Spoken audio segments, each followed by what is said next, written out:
Mana penelitian kuantitatif dengan kualitatif, maka penelitian kuantitatif itu ada uji hipotesis, sehingga menggunakan statistik.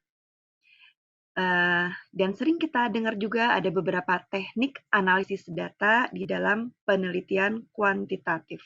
Di antaranya analisis regresi, baik regresi sederhana maupun regresi berganda ya, atau multiple regression. Nah, software yang paling umum kita pergunakan dan lebih familiar mungkin di kalangan mahasiswa itu adalah SPSS. Workshop kali ini akan membahas mengenai olah data, khususnya membahas tips dan trik penelitian untuk analisis regresi menggunakan SPSS. Termasuk pula nanti di dalamnya mungkin juga akan membahas uji asumsi klasik. Mengapa diperlukan uji asumsi klasik di dalam analisis regresi berganda ya. Jadi kesempatan yang berharga ini sebaiknya jangan disia-siakan oleh semua peserta, khususnya mahasiswa tingkat akhir ya, karena kebanyakan peserta dalam workshop kali ini adalah mahasiswa tingkat akhir yang ada di lingkungan Fakultas Ekonomi dan Bisnis Unpar. Terutama bagi mahasiswa yang saat ini sedang menyusun skripsi. Jadi insya Allah akan banyak sekali ilmu yang dapat kita peroleh dari para narasumber. Itu saja mungkin yang dapat saya sampaikan pada kesempatan ini. Dan dengan ucapan Bismillahirrohmanirrohim, kegiatan workshop olah data resmi dibuka.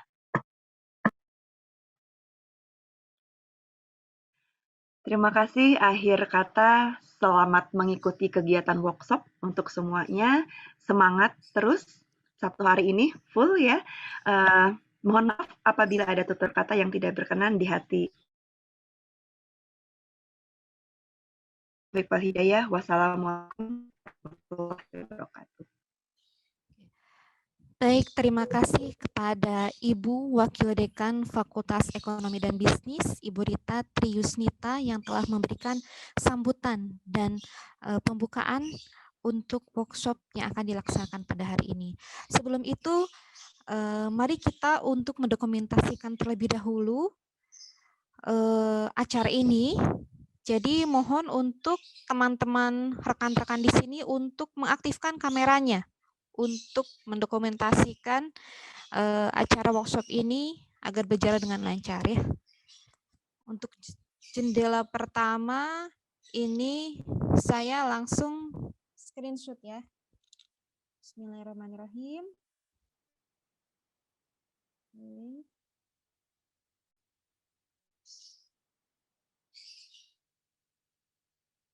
Kemudian yang kedua, mohon aktifkan kameranya ya.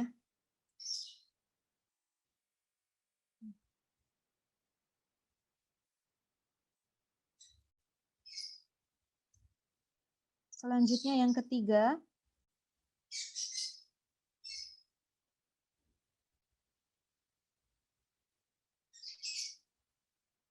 yang keempat,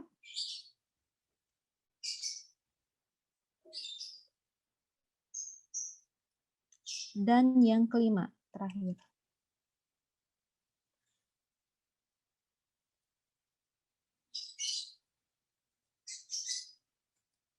Baik, terima kasih. Itu adalah untuk dokumentasi awal dari jalannya workshop ini. Perlu disampaikan bahwa narasumber pada hari ini yang akan mengisi acara itu adalah tadi telah disampaikan 3 narasumber gitu. Yang tadinya adalah 4, namun qadarullah wa masyafa'ala Bapak Nugroho mendadak sakit gitu ya, sakit jadi tidak bisa mengisi acara pada kesempatan kali ini. Nah, mudah-mudahan beliau diberikan kesembuhan, kesehatan, dan selalu dijaga oleh Allah Subhanahu wa Ta'ala. Ya, beliau sedang sakit. Qadarullahnya. Baik, selanjutnya adalah pemaparan ya. Setelah sambutan kita akan melanjutkan untuk mengefisienkan waktu. Ini karena ini merupakan penyampaian teori serta praktik, jadi mungkin akan membutuhkan waktu yang lumayan gitu. Jadi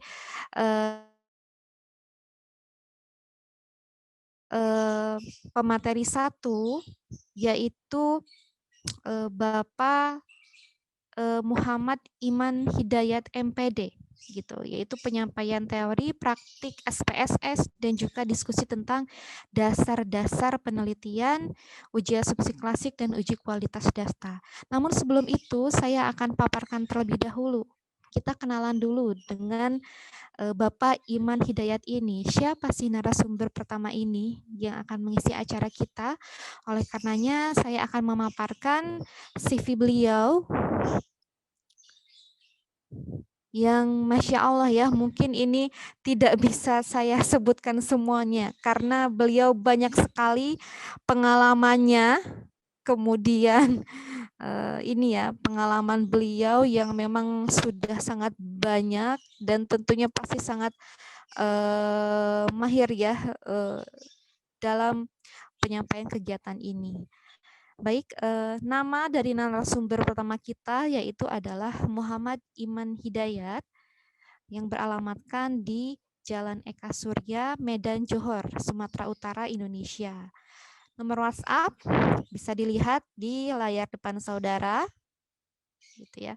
Kemudian tanggal lahir beliau itu di Medan, 4 Januari tahun 1984. Email imanhidayat 84@yahoo.com.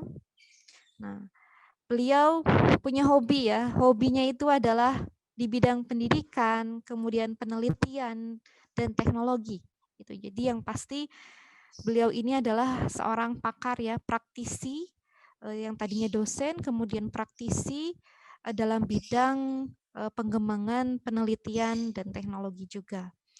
Pendidikan beliau gitu dari SD itu beliau sudah di Medan gitu ya, dari Harapan 1 Medan tahun 1995, kemudian Harapan 2 Medan 1998, Senior High School di Government Senior High School 15 Medan dengan Natural Science ya atau ilmu pengetahuan alam tahun 2001, kemudian sarjana beliau di Universitas Medan dengan pendidikan fisika tahun 2006, kemudian S2 yaitu di Universitas Medan dengan magister pendidikan fisika yaitu tahun 2015. Beliau memiliki beberapa pekerjaan itu dari 2002 ya, ini 2002 hingga tahun 2016 yang di mana beliau itu spesialisasinya itu adalah kepada teacher gitu, tutor, teacher, kemudian juga dosen dalam bidang fisika, matematika, kemudian kurikulum fisika, fundamental fisika, itu secara keseluruhan ya, matematika dan juga ilmu pengetahuan alam. Jadi beliau itu adalah tutor, teacher. Pengalaman beliau baik itu dalam bidang pendidikan maupun dalam bidang penelitian.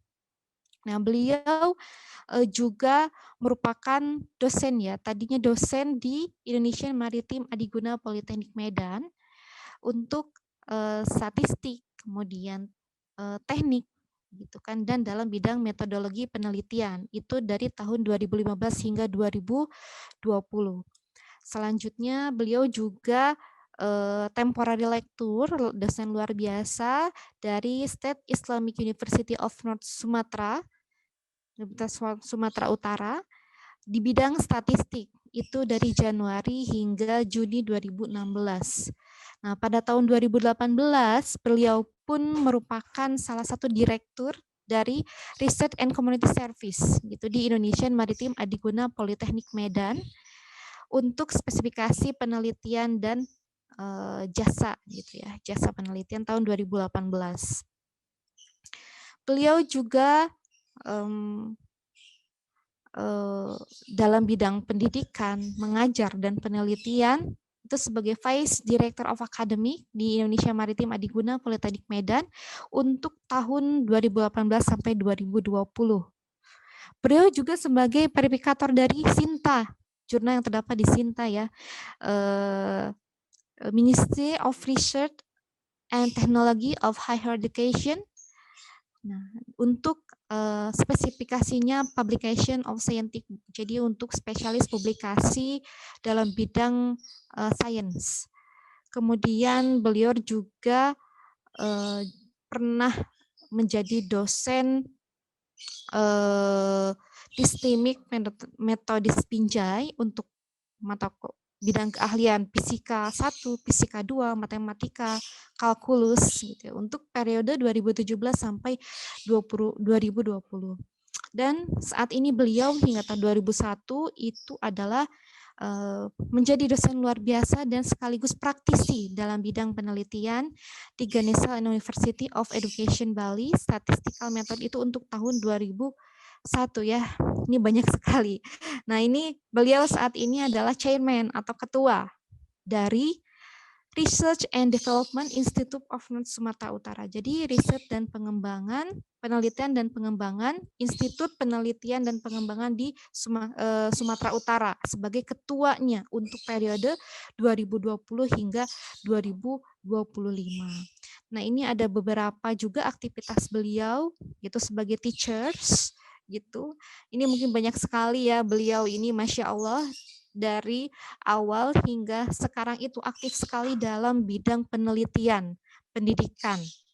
Gitu. Jadi sudah tidak perlu dipertanyakan lagi bagaimana kepakaran beliau ini dalam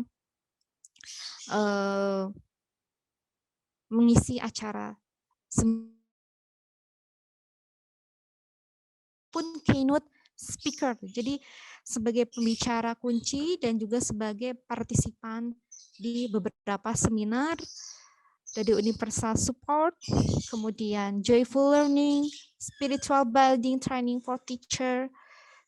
Ini banyak sekali ya, Masya Allah gitu, sampai di International Symposium juga, Mathematical Education and Innovation. Wow, ini banyak sekali ya. Mudah-mudahan menjadi motivasi kalian para mahasiswa di sini untuk aktif bergerak dalam bidang penelitian, gitu ya. Beliau juga ini mengikuti salah satu yang diadakan oleh LIPI dalam IP komersialisasi, evaluating and licensing pada tahun 2020 ini aja sudah sangat banyak ya. Kemudian beliau pun di tahun 2021 ini adalah kompetensi Needs of Scientists in Era Society 5.0 gitu di State University of Medan. Gitu. Aktivitasnya juga ini tidak jauh dari penelitian ya Pak, penelitian Bapak Iman ini. Kreativitasnya juga beliau adalah mengajar dan meneliti, membuat buku, jurnal, menerbitkan jurnal. Masya Allah, ini banyak sekali ya. Mudah-mudahan ini menjadi motivasi kalian untuk terus bergerak gitu dalam memajukan bidang penelitian yang memang dibutuhkan oleh masyarakat gitu. Jadi ini sangat banyak sekali beliau ini, sampai saya tidak bisa menyebutkan satu-satu. Gitu banyak sekali ya, Masya Allah. Beliau sudah banyak sekali berkontribusi dalam bidang research and development juga dalam bidang penelitian ini. Nah, baik, untuk mengefisienkan waktu, mungkin kita mulai saja. Kita kenalannya sudah ya dengan Bapak Muhammad Iman Hidayat ini. Nah, untuk acara selanjutnya adalah penyampaian teori, praktik SPSS, dan diskusi tentang dasar-dasar penelitian, uji asumsi klasik, uji kualitas data, dengan narasumber kita yaitu Bapak Muhammad Iman Hidayat MPD. Kami silahkan.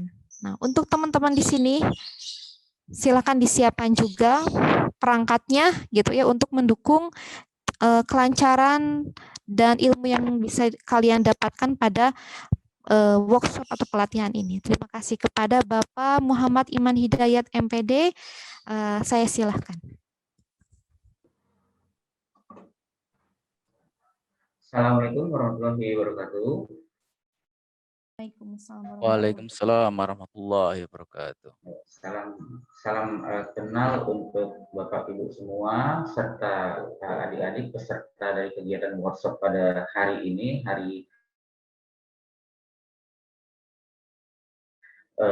mengikutinya. Perkenalkan juga tadi sudah disampaikan oleh Ibu moderator mengenai histori saya. Namun di sini perlu saya tambahkan sedikit bahwasanya mengenai penelitian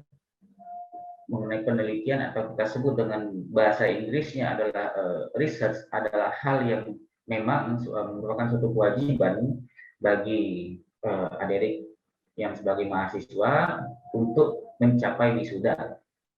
Nah, jadi ada tahapan-tahapan yang harus kita jalani sampai dengan nanti akhirnya bisa menuntaskan studinya. Saya minta izin untuk share screen kali ini.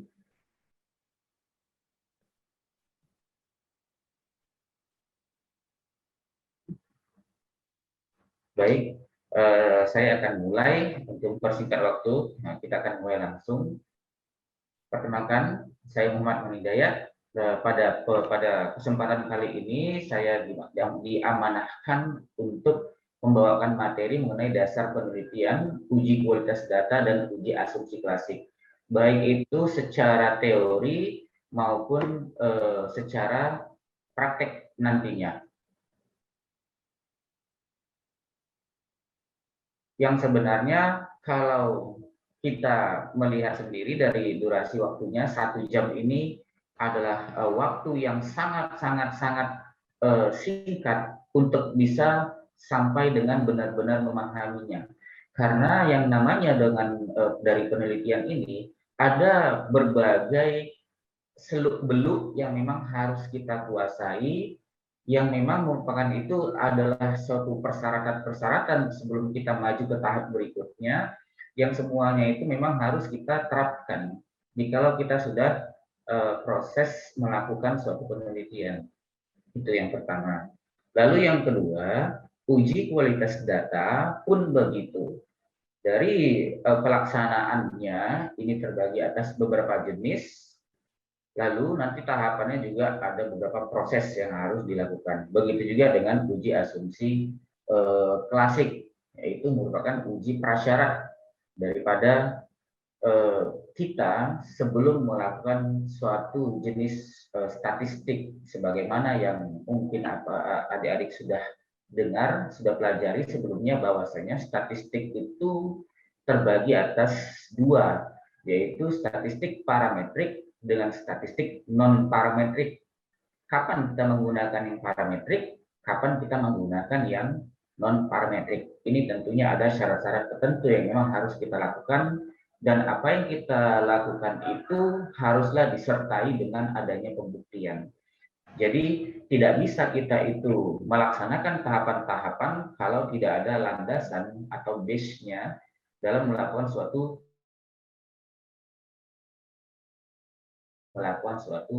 tahapan pada penelitian. Semuanya harus ada landasannya. Kita akan mulai. Yang pertama, penelitian kita ambil dari sumbernya, yaitu Perpres nomor 16 tahun 2018, pasal 1. Yaitu kegiatan yang dilakukan menurut kaidah dan metode ilmiah. Artinya, selain yang ilmiah itu tidak bisa dilakukan penelitian, meskipun keilmuan itu ada sebenarnya. Meskipun bentuk daripada pengetahuan itu ada, namun harus kita golongkan bahwasanya yang dilakukan itu adalah harus ilmiah. Ada beberapa hal bentuk pengetahuan yang dia tidak ilmiah. Yang pertama adalah intuisi. Jadi misalnya kalau kita melihat dari ada mendengar berita ada dari pihak kepolisian misalnya dalam mengungkap suatu kasus kejahatan mengalami kesulitan, maka terkadang mereka mendatangi suatu paranormal. Atau bisa juga datangnya dari suatu mimpi. Ketika mimpi tiba-tiba dia tersentak, dia mendapatkan suatu bentuk pengetahuan. Nah, ini tidak bisa. Lalu misalnya kalau di Medan ketika seseorang mengalami cedera atau terkilir kakinya atau mengalami patah tulang, maka yang biasa digunakan, terkadang ada juga orang yang langsung mendatangi tukang tusuk. Jadi dipijit tangannya, dipijit kakinya, hanya diolesi minyak, ternyata faktanya sembuh. Nah, ini tidak bisa kita kaji secara ilmiah. Meskipun pada dasarnya apa yang dilakukan itu benar-benar sembuh. Tapi tidak bisa kita buktikan secara ilmiah. Sehingga itu tidak bisa dilakukan suatu penelitian. Jadi tujuannya adalah memperoleh informasi, data, ataupun keterangan yang berkaitan dengan pemahaman dan pembuktian kebenaran. Jadi harus kita buktikan suatu dugaan kebenaran yang dilakukan melalui penelitian. Dugaan itu adanya beberapa asumsi yang muncul atau hipotesis, baik itu di pengetahuan, teknologi, serta kita ambil suatu kesimpulan ilmiah yang tujuannya juga untuk memajukan ilmu pengetahuan dan teknologi. Itulah menurut definisi dari penelitian berdasarkan Perpres nomor 16 tahun 18 pasal 1 angka 34. Berikutnya, kalau kita kaji dari bahasa Inggrisnya, research, kita bagi menjadi dua kata.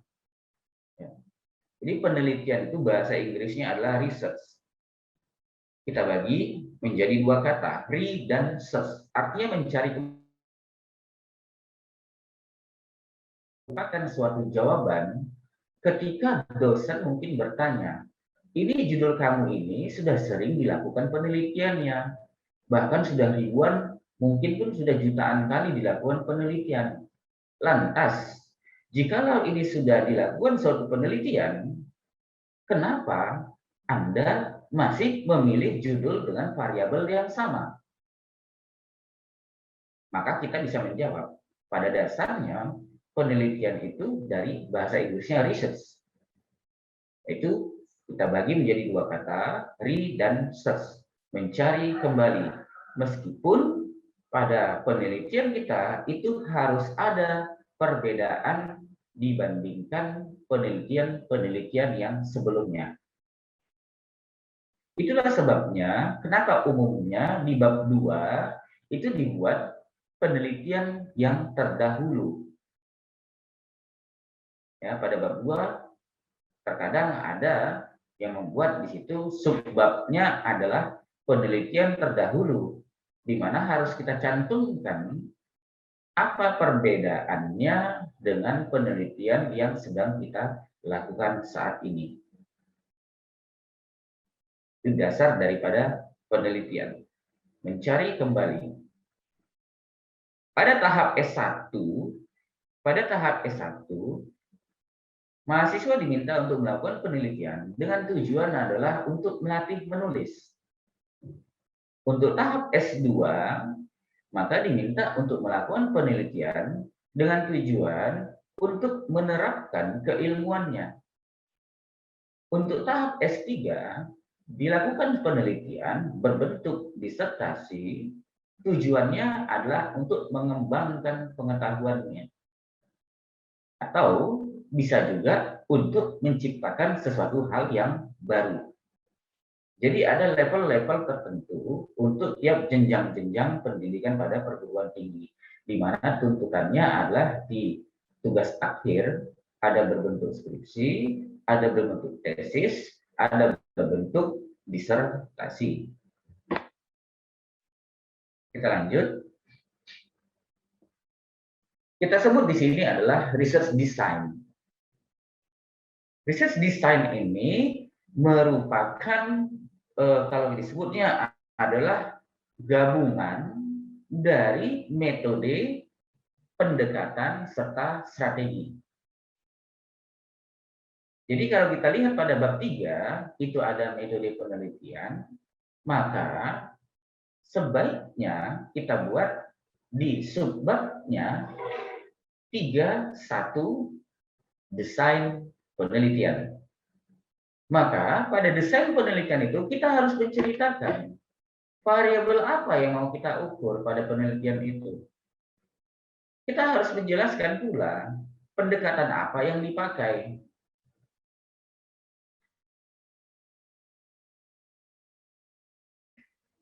Ataukah mixed approach, pendekatan campuran.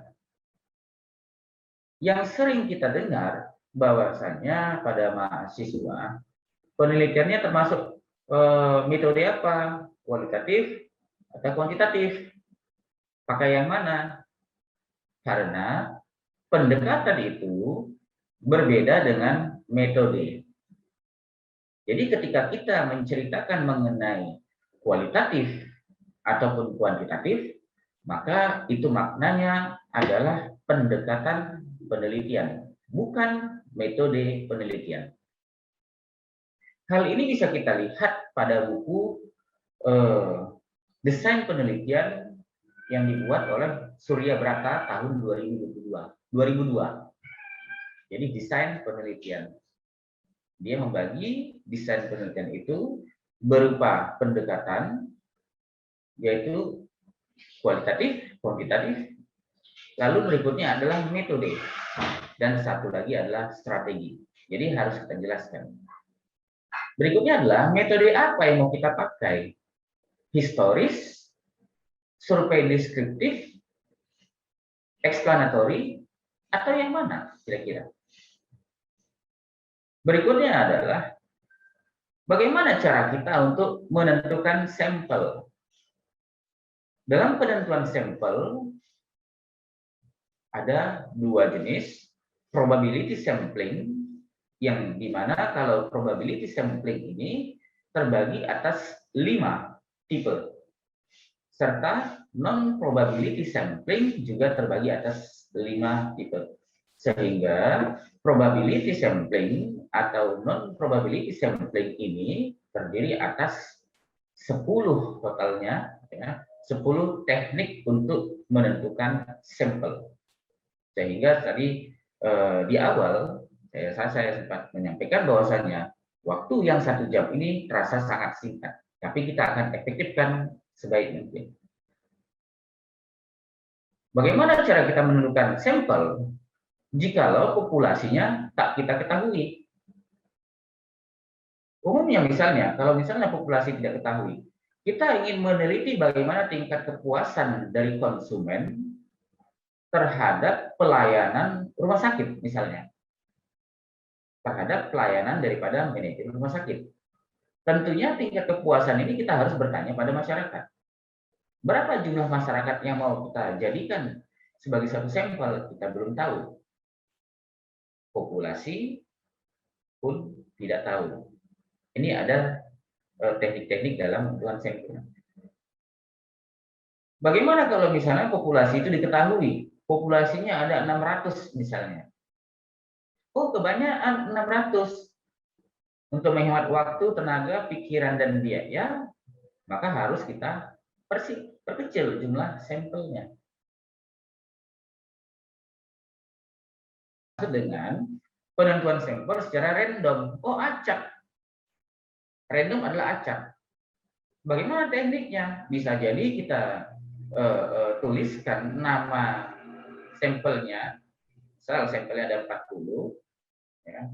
Kita tuliskan, lalu kita masukkan dalam toples. Diaduk, tarik. Jadi acak. Diambil 30. Misalnya, seperti itu. Lalu bagaimana teknik analisis data? Bisa berupa deskriptif, lalu bagaimana juga uji hipotesisnya. Ini yang mau kita jabarkan. Jadi, research design itu adalah kerangkanya.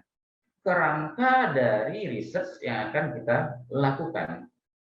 Disitulah semuanya terdapat informasi, segala informasi yang diperlukan untuk menjalankan tahapan-tahapan kita agar nantinya memperoleh apa yang kita butuhkan. Kita lanjut ke berikutnya.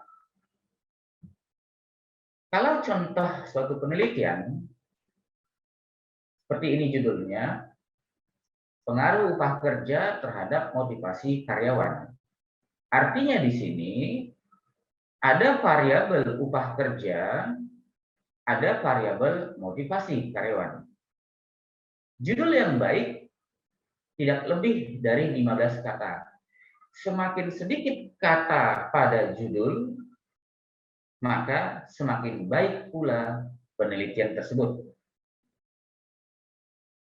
Kenapa kita itu harus mempersingkat judul? Terkadang sering kita melihat bahwasanya pada judul dibuat pengaruh upah kerja terhadap motivasi karyawan PT A, B, C, disebutkan kotanya, Medan. Itu tidak perlu. Jadi untuk mengundang rasa penasaran dari pembaca kita nantinya. Nah, dengan adanya judul seperti ini, artinya satu variabel bebas, satu variabel terikat. Dengan demikian, ini lumrahnya, umumnya disebut pada dunia riset, yaitu penelitian satu tembak satu. Kenapa satu tembak satu? Karena dia ada satu variabel bebas dengan satu variabel terikat. Di latar belakangnya, kita harus membuat segala sesuatu itu memang ada berdasarkan fakta. Memang ada berdasarkan fakta, pengalaman, dan referensi yang ditangkap dengan panca indera, bukan khayalan atau bukan persepsi penulis. Artinya memang harus ada buktinya. Baik itu berupa dari jurnal, baik itu berupa dari buku, baik itu berupa semua harus ada buktinya. Lalu yang kedua, rumusan masalah. Bagaimana pengaruh upah kerja terhadap motivasi karyawan? Di sini sudah muncul nama perusahaannya. Pada saat di judul, kita hilangkan untuk mempersingkat kata. Namun, nama perusahaan maupun lokasinya atau kotanya boleh kita masukkan di rumusan masalah. Kalau kita lihat di sini, kalimat pengaruh upah kerja terhadap motivasi karyawan pada rumusan masalah sudah sama dengan judul. Berikutnya, rumusan masalah ya, menurunkan tujuan penelitian. Sehingga pada bab 1 sebenarnya, latar belakang, saya ulang, rumusan masalah ini diturunkan dari latar belakang. Tujuan penelitian diturunkan dari rumusan masalah. Sehingga segala sesuatu yang ada pada rumusan masalah, kalimatnya harus sama dengan latar belakang. Harus ada. Segala sesuatu yang kita tulis di tujuan penelitian, itu harus berdasarkan dari kalimat pada rumusan masalah. Kita lihat di sini, pengaruh upah kerja terhadap motivasi karyawan. Ini sudah ada di rumusan masalah dan juga sudah ada pada judul. Ini yang terpenting. Lalu pada hipotesis, kita lihat kalimatnya sudah ada. Sama persis dengan tujuan penelitian, sama persis dengan rumusan masalah, dan sama persis dengan judul penelitian kita. Salah satu uji statistik kita gunakan misalnya regresi linear. Jadi penting adanya sinkronisasi kalimat pada judul, rumusan masalah, tujuan penelitian, serta hipotesis. Dan ini hal yang sering terjadi kesalahan pada saat penulisan suatu karya ilmiah atau skripsi atau tesis.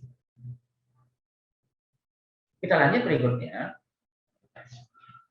Ada istilah juga namanya penelitian dua tembak satu. Artinya dia memiliki dua variabel bebas dan satu variabel terikat.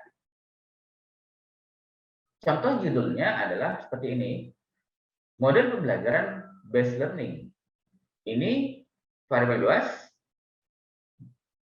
Ini variabel bebas. Kadang boleh kita sebut ya. Moderator.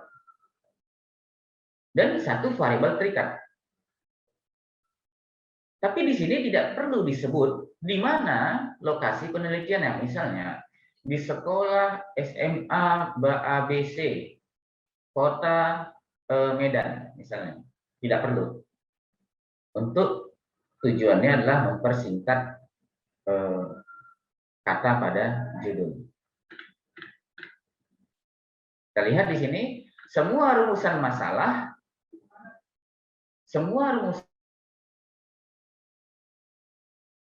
Anda tanya, sebab diawali dengan kata tanya. Simple memang. Namun, kalau tidak ada tanda tanya, maka berupa statement. Jadi, rumusan masalah wajib diakhiri dengan tanda tanya, sebab diawali dengan kata tanya. Dan seperti yang sebelumnya, bahwasanya untuk menentukan tujuan penelitian adalah turunan dari rumusan masalah. Jadi kalau pada saat pengerjaan atau penulisannya, kalau sudah dapat latar belakang, kita dengan mudah bisa menentukan rumusan masalah. Karena kita akan menggunakan copy paste. Lalu tujuan penelitian pun kita akan menggunakan copy paste. Yang sering lama dalam membuatnya adalah latar belakang ini. Ini yang sering lama. Ketika latar belakang sudah dapat, maka rumusan masalah mudah diperoleh. Maka tujuan penelitian pun dengan mudah diperoleh. Begitu juga dengan hipotesis. Jadi awal yang agak lama dalam menuntaskannya adalah pada subbab latar belakang. Kita harus menceritakan fenomena-fenomena yang terjadi. Kita harus buktikan juga dengan adanya referensi-referensi. Kita lanjut. Yang berikutnya adalah mengenai uji kualitas data atau data quality test. Kita bagi menjadi dua, yaitu validitas ya, serta reliabilitas. Penting kita untuk melakukan uji kualitas data. Kalau kita lihat pada buku The Basic of Educational Research atau judulnya adalah How to Design and Evaluate Research in Education, penulisnya menyatakan bahwasanya validity has been defined as referring to the appropriateness, correctness, meaningfulness, and usefulness. Artinya ada kesesuaian, kebenaran, makna, dan kegunaan dari inferensi spesifik. Itulah definisi daripada validitas. Jadi harus sesuai datanya, serta harus benar atau tepat. Data yang kita peroleh itu berasal dari suatu alat ukur. Lazimnya kita sebut alat ukur ini adalah instrumen. Jadi, apakah instrumen yang kita buat tersebut sudah sesuai untuk mengukur variabel penelitian yang kita tetapkan? Apakah instrumen tersebut sudah benar untuk mengukur apa yang ingin kita cari? Oleh sebab itu, kebenaran, kesesuaian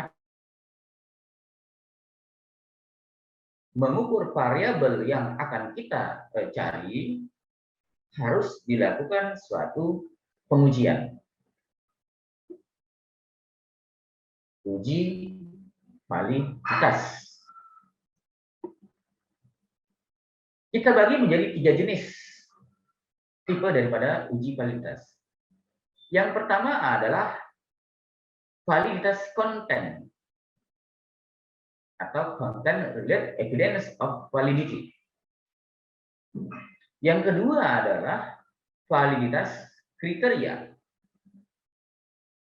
Yang ketiga adalah validitas konstruk. Jadi, tergantung dari peneliti mau menggunakan uji validitas apa.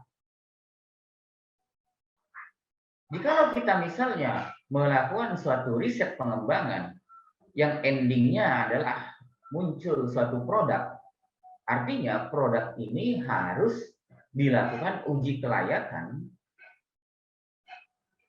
maka kita bisa bawakan produk-produk yang kita rancang tersebut untuk kita lakukan uji kualitasnya dengan menggunakan uji kualitas konten. Kita datang pada ahli di bidangnya, kita akan mintakan ahli tersebut untuk melakukan uji kualitasnya. Itulah dia contoh misalnya kualitas konten. Jadi nanti adik-adik mahasiswa dalam melakukan uji kualitas data, untuk kualitasnya mau pilih yang mana, itu tergantung dari adik-adik sendiri. Berikutnya adalah mengenai reliabilitas, yaitu keandalan atau kita sebut dengan keterpercayaan. Apakah instrumen yang kita rancang itu andal dalam memperoleh data yang kita inginkan pada penelitian kita? Apakah instrumen yang kita rancang itu benar-benar bisa dipercaya untuk mengukur variabel yang kita tetapkan? Itu adalah reliabilitas. Andalan atau kadang kita sebut dengan keterpercayaan, dipercaya. Bagaimana cara kita menentukan reliabilitasnya? Kita bagi menjadi 3 jenis.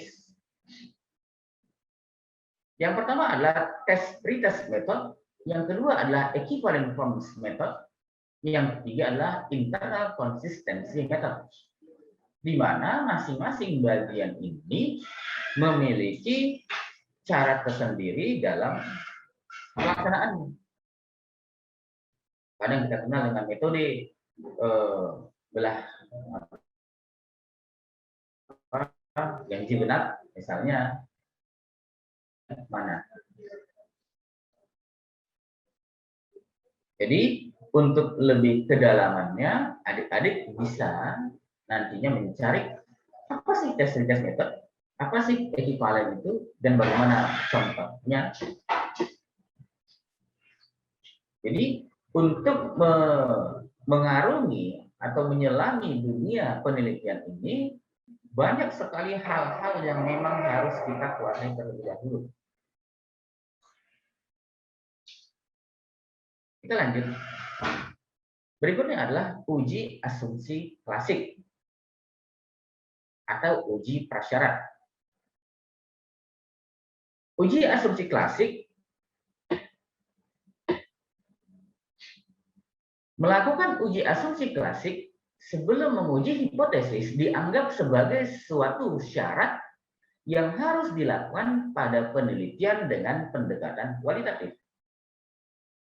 Jadi uji asumsi klasik kita sebut dengan uji prasyarat.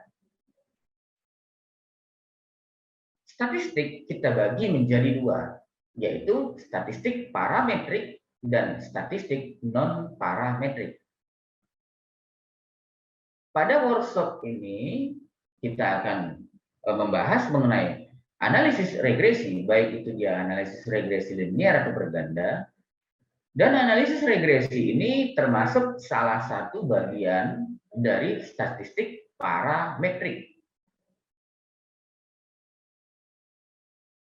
Penggunaan daripada statistik parametrik, maka pada regresi linier kita harus melakukan uji asumsi klasik. Dan ini sebenarnya merupakan suatu keharusan. Karena ini menentukan apakah kita itu bisa menggunakan regresi linier atau berganda atau tidak. Ketika syarat daripada uji asumsi klasik ini tidak terpenuhi, maka seorang peneliti wajib memindahkan teknik analisis datanya ke statistik non-parametrik. Kita tahu bahwa ada uji chi-square, Misalnya seperti itu. Jadi ketika syarat daripada uji asumsi klasik ini tidak terpenuhi, maka peneliti harus beralih ke statistik non-parametrik. Inilah yang sebenarnya banyak dihindari oleh para penulis. Baiknya sih, maunya sih statistiknya adalah statistik yang parametrik aja, supaya apa? Supaya lebih diakui oleh orang hasil risetnya, gitu. Untuk menunjukkan kualitas. Nah, ketika melakukan uji normalitas, maka ternyata hasil risetnya atau datanya tidak normal. Wah, ini bagaimana? Ketika tidak normal, maka tidak boleh pakai. Nah, ketika dia melakukan uji multikolinearitas, ternyata terdapat korelasi. Padahal keinginannya adalah jangan sampai terjadi korelasi.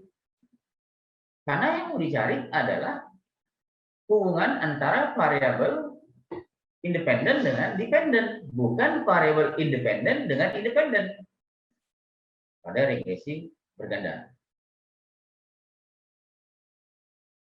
Berikutnya juga dengan uji heterogeneisitas. Dan yang terakhir adalah uji autokorelasi.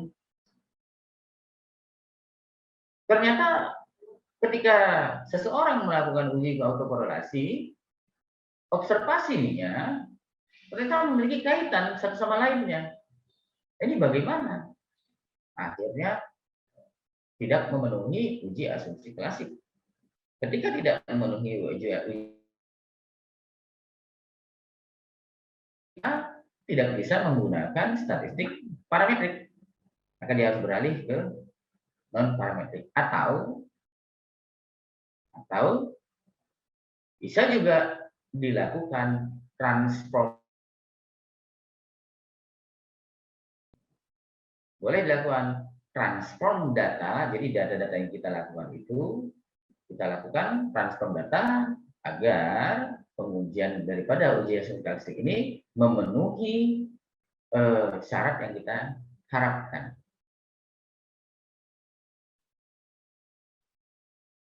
Lanjut. Untuk latihan menggunakan SPSS.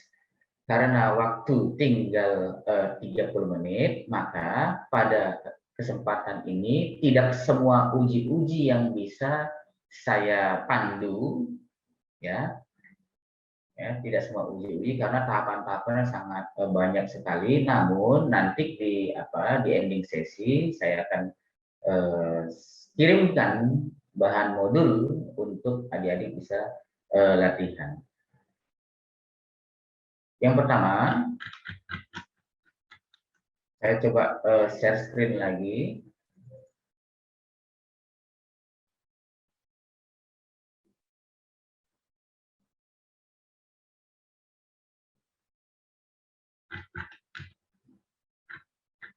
Yang pertama untuk uji normalitas.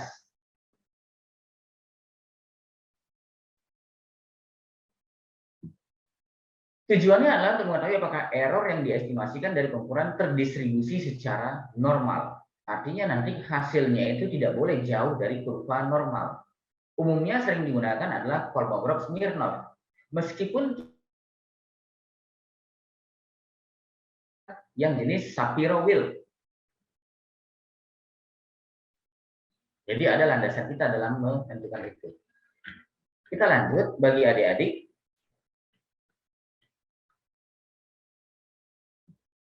Contohnya seperti ini.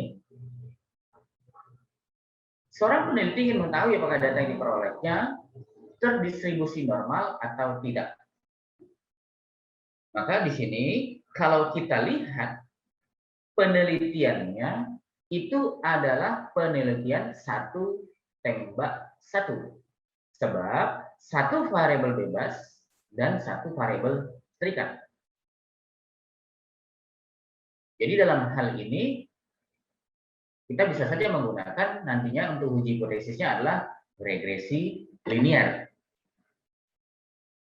Diperoleh data skornya untuk yang variabel X-nya ada 12, variabel Y-nya ada 12. Maka tahap pertama, masukkan datanya seperti ini. Kita masukkan data di bagian variabel Q. Tulis variabel X, variabel Y. Lalu width-nya 8, desimal 0. Dan measure-nya kita buat scale. Lalu di bagian bawah daripada SPSS kita ada tombol data view. Data-data yang tadi kita lakukan suatu tindakan copy paste untuk kita masukkan pada bagian data view. Nah, berikutnya kita munculkan tujuan untuk memunculkan unstandardized residual untuk kita uji normalitasnya. Pada bagian menunya kita pilih analyze, baru regression, lalu linear di bagian atas. Maka muncul kolom linear regression. Pindahkan dengan cara mengklik tanda-tanda panah ini ke dalam kotaknya. Yang mana tadi independen, yang mana tadi dependent. Hati-hati jangan sampai terbalik dalam memindahkan ke kotak yang mana dia dependent, mana dia independent. Lalu klik save. Ketika kita klik save, muncul kolom atau kotak dialog namanya linear regression save. Pada bagian residualnya kita centang unstandardized. Lalu klik continue. Maka pada tampilan data view tadi yang kita masukkan ada data variabel X dan Y, muncul kolom yang disebut dengan res1 atau residual. Ini hasil dari SPSS. Selanjutnya, untuk munculkan uji normalitas Kolmogorov Smirnov, kita klik analyze, lalu non-parametric test. Analyze, non-parametric test, pilih yang legacy dialog, lalu pilih yang one sample KS, Kolmogorov Smirnov.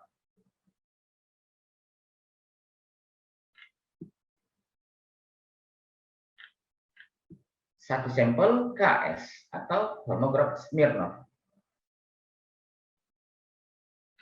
Lalu akan muncul pula kotak judulnya adalah one sample Kolmogorov Smirnov test.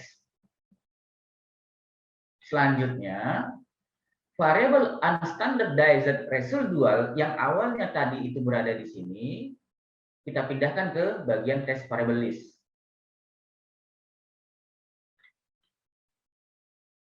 Maka, selanjutnya klik OK, akan muncul tampilan outputnya pada SPSS. Kita lihat bahwasanya di sini assign sig to tail atau assign significance to tail diperoleh adalah 0,993. Ketentuannya adalah jikalau nilai signifikansi assign significant to tail tadi itu lebih besar daripada 0,05, maka kesimpulannya adalah berdistribusi normal. Jadi, tadi kesimpulannya itu kita tetapkan di awal. Lebih besar atau lebih kecil? Ketika lebih kecil, maka dia kesimpulannya tidak terdistribusi normal. Pertanyaan yang pernah muncul adalah 0,05 ini dari mana? Nah, 0,05 ini adalah suatu konstanta yang ditetapkan untuk riset non-medis. Artinya, dalam hal ini, tingkat error yang masih diterima adalah 0,05 atau 5%. Sehingga kebenaran dari riset kita itu diterima adalah sebesar 95%. Untuk riset yang untuk riset yang non medis, untuk riset yang medis, maka tingkat errornya itu adalah 0,01 atau 1%. Artinya kesalahan risetnya itu haruslah diminimalisir karena sudah berkaitan dengan nyawa.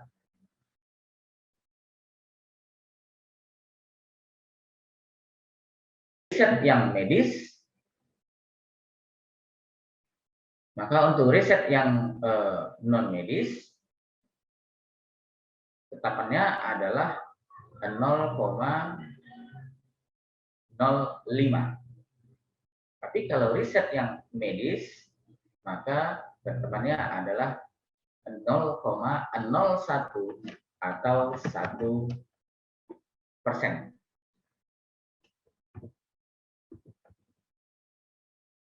Kita lanjut.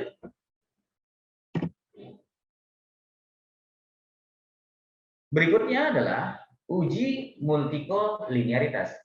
Saya ulangi, berarti tadi diharapkan adalah datanya itu untuk uji normalitas, maka agar bisa terpenuhi statistik parametrik, yaitu yang salah satunya adalah regresi, maka datanya ketika pengujian normalitas, maka data harus terdistribusi normal.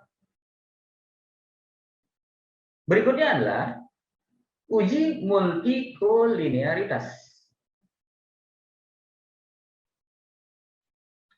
Hasil pengujiannya yang baik dan optimal adalah jangan sampai ada korelasi antar masing-masing variabel independen. Jadi yang kita targetkan adalah jangan sampai terjadi korelasi. Misalnya seperti ini.